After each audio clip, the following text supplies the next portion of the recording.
జై శ్రీమన్నారాయణ.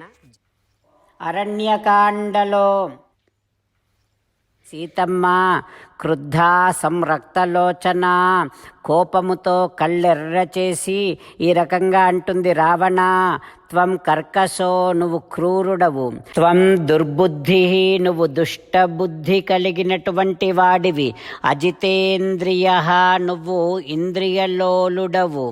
రావణ, చూస్తూ ఉంటే నీ కారణంగా నీ రాక్షసులందరూ చావటం అనేటటువంటిది ఖాయం.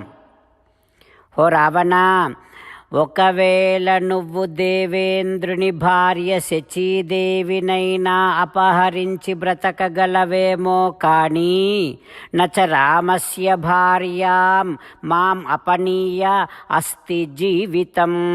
రాముని భార్యను అపహరించి నువ్వు బ్రతకటం అనేటటువంటిది అసంభవం.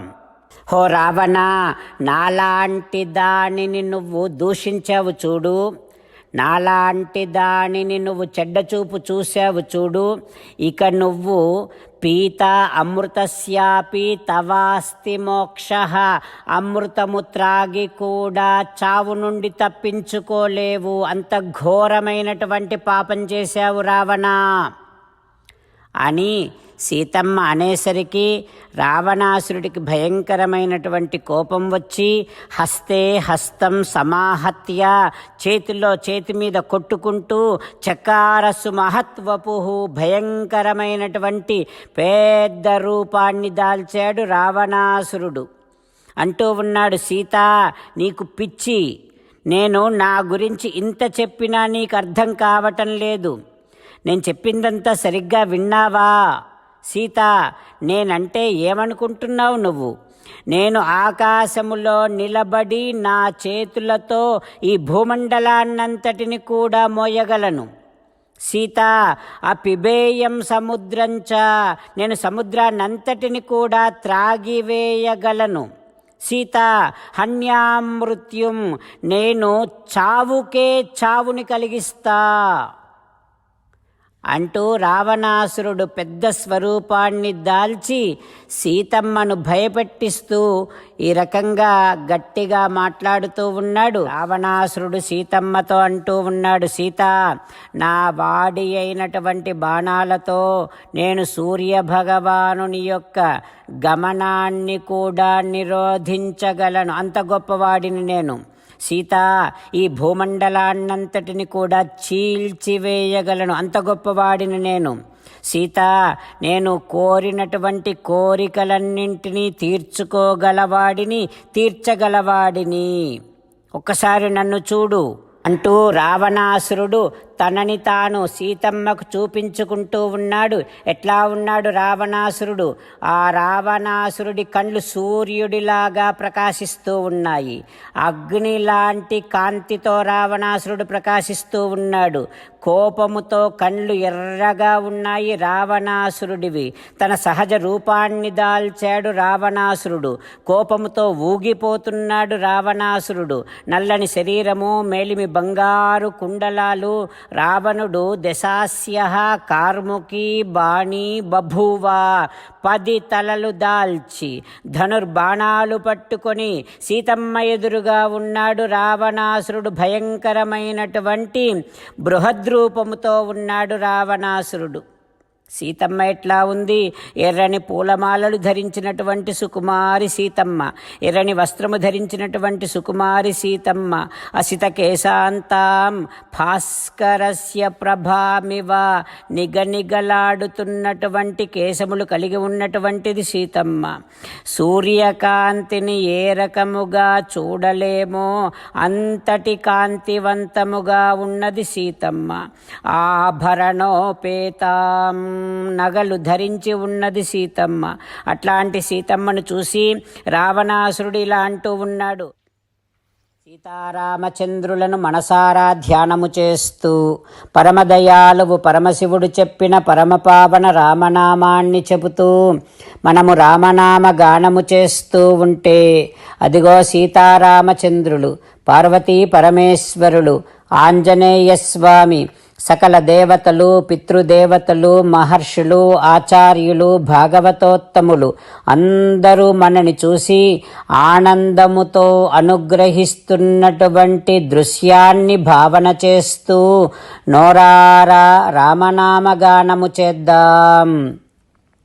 రామ రామ దశరథ రామ, రామ రామ దశరథ రామ, హే హే రాజా రామ, హే హే రాజా రామ, హే హే సీతారామ,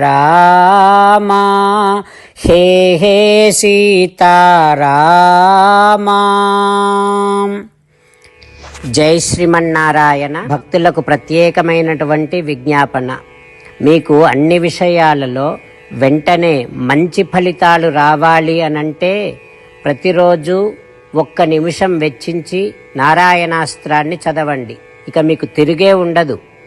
నారాయణాస్త్రాన్ని పొందడానికి మీరేం చేయాలంటే నారాయణాస్త్రం అనే వెబ్సైట్కి వెళ్ళి మీ పేరు, మీ ఈమెయిల్ ఇస్తే మీ ఈమెయిల్కి నారాయణాస్త్రం PDF వస్తుంది. అందులో ఒక రామాయణ శ్లోకం, ఒక గీతా శ్లోకం, ఒక విష్ణునామం ఉంటాయి. ఆ 3 కలిపి నారాయణాస్త్రం అంటాం. ప్రతి ఒక్కరికి వేరువేరు శ్లోకాలను ఇస్తున్నాం. ఆ రకంగా ఎవరి శ్లోకాన్ని వారు ప్రతిరోజు తప్పనిసరిగా చదవటం వలన ప్రతిరోజు ప్రతి 24,000 భక్తులతో ఒకసారి సంపూర్ణ రామాయణ పారాయణ, 33 సార్లు శ్రీమద్ భగవద్గీత పారాయణ, 24 సార్లు శ్రీ విష్ణు సహస్రనామ స్తోత్ర పారాయణ జరుగుతుంది. ప్రతి ఒక్కరికి అంతటి విశేష ఫలితము ప్రతిరోజు లభిస్తుంది. అందుకని మీరు, మీ కుటుంబ సభ్యులు అందరూ ఒక్కొక్కరు ఒక్కొక్క నారాయణాస్త్రాన్ని వెంటనే పొందండి. జై శ్రీమన్నారాయణ. శ్రీమద్ భగవద్గీత సారాంశముగా 18వ అధ్యాయములో 65 నుంచి 69 శ్లోకముల ద్వారా శ్రీకృష్ణ భగవానుడు మనందరినీ ఒక 8 పనులు చేయమని చెబుతూ పరమాత్మ ఈ రకంగా అంటూ ఉన్నాడు. ఎవరెవరైతే నేను చెప్పిన ఈ 8 పనులు చేస్తారో వారందరూ నాకు చాలా ఇష్టమైన వారవుతారు. అప్పుడు వారిని నేను సకల పాపముల నుండి, సకల దుఃఖముల నుండి విముక్తులను చేసి నా అంతటి వారిగా చేసుకుంటా, తరగని ఆనందాన్ని అనుభవింపచేస్తా. నిజమే చెబుతున్నా, ప్రమాణము చేసి చెబుతున్నా అంటూ సాక్షాత్తుగా దేవదేవుడైన శ్రీమన్నారాయణుడైన శ్రీకృష్ణ భగవానుడే మనను ఈ 8 పనులు చేయమని చెబుతూ ఉన్నాడు కనుక, హో శ్రీమన్నారాయణ, కరిష్యే వచనం తవ, తప్పకుండా చేస్తా, నువ్వు చెప్పినట్టే చేస్తా అంటూ మనం ప్రతిరోజు దేవదేవుడైన శ్రీమన్నారాయణుడికి ఈ రకంగా మాట ఇద్దాం. హో శ్రీమన్నారాయణ, నువ్వు చెప్పినట్టే నేను నిన్నే సంతతము ధ్యానము చేస్తూ ఉంటా. హో శ్రీమన్నారాయణ, నువ్వు చెప్పినట్టే నేను నీ భక్తుడిగానే ఉంటా. హో శ్రీమన్నారాయణ, నువ్వు చెయ్యమన్నట్టే నేను నా విధులను, కర్తవ్యాలను నీ సేవగా, నీ తృప్తి కోసమనే సక్రమంగా నిర్వర్తిస్తూ ఉంటా. హో శ్రీమన్నారాయణ, నువ్వు చెప్పినట్టే నేను నీవాడిని అనే మహావిశ్వాసాన్ని సంతతము కలిగి ఉంటూ నా హృదయములో నీకే నమస్కరిస్తూ ఉంటా. హో శ్రీమన్నారాయణ, మామేకం శరణం వ్రజ, నన్నొక్కడిని మాత్రమే శరణు వేడుకో అని నువ్వే అన్నావు కనుక నేను నిన్ను ఒక్కడిని మాత్రమే శరణు వేడుకుంటా. హో శ్రీమన్నారాయణ, మా శుచః, ఇక దుఃఖించకు అని నువ్వే నాకు భరోసా ఇస్తూ ఉన్నావు కనుక నేను ఇక దుఃఖించను. హో శ్రీమన్నారాయణ, నువ్వు చెప్పినట్టే నువ్వు నా కోసమని చెప్పిన శ్రీమద్భగవద్గీతను ఎప్పుడో ఒక్కసారి కాకుండా ప్రతిరోజు కనీసము 1 శ్లోకాన్నైనా అనుసంధానము చేస్తూ గీతోపదేశాన్ని జ్ఞాపకం చేసుకుంటూ ఉంటా. హో శ్రీమన్నారాయణ, నువ్వు చెప్పినట్టే నువ్వందరి కోసమని చెప్పిన శ్రీమద్భగవద్గీతను తెలియని భక్తులందరికీ తెలియచేసే నా వంతు ప్రయత్నాన్ని నిరంతరము కొనసాగిస్తూనే ఉంటా. ఓ శ్రీమన్నారాయణ, నేను నువ్వు చెప్పినట్టే చేస్తా, నీకు నచ్చినట్టే ప్రవర్తిస్తా, నీకోసమే పని చేస్తూ ఉంటా. కరిష్యే వచనం తవ. సర్వం శ్రీకృష్ణార్పణమస్తు. జై శ్రీమన్నారాయణ.